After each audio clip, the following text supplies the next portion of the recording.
மலேசியாவில் நடைபெற இருக்கும் சர்வதேச கராத்தே போட்டியில் கலந்து கொண்டு இந்தியாவின் பெருமையை பறைசாற்றும் விதமாக பதக்கங்களை குவிக்க வேண்டும் என்ற தஞ்சையில் நடைபெற்ற தமிழ்நாடு கராத்தே பெடரேஷன் பொதுக்குழுவில் தீர்மானம் நிறைவேற்றப்பட்டது.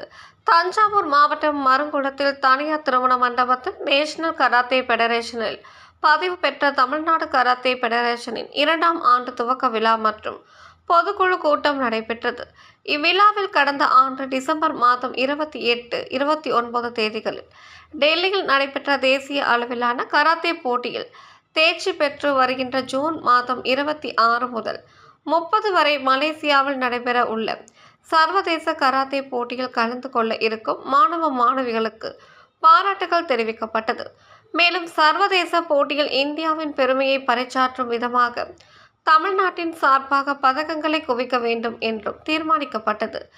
முன்னதாக இவ்விழாவில் கலந்து கொண்ட கராத்தே மாஸ்டர்களுக்கு கராத்தே போட்டி நடுவர்களுக்கான பயிற்சி வகுப்புகள் நடைபெற்றது. தமிழ்நாடு கராத்தே பெடரேஷன் தலைவர் அன்பரசன் தலைமையில் நடைபெற்ற இந்நிகழ்ச்சியில் தமிழ்நாடு கராத்தே பெடரேஷன் பொறுப்பாளர்கள் வீரபாபு, வாசுதேவன், ராமமூர்த்தி, கேரளா கராத்தே பெடரேஷன் ரவி, இலங்கையில் இருந்து ஸ்டீபன் மற்றும் தமிழ்நாட்டின் பல்வேறு பகுதிகளில் இருந்து கராத்தே மாஸ்டர்கள் கலந்து கொண்டனர்.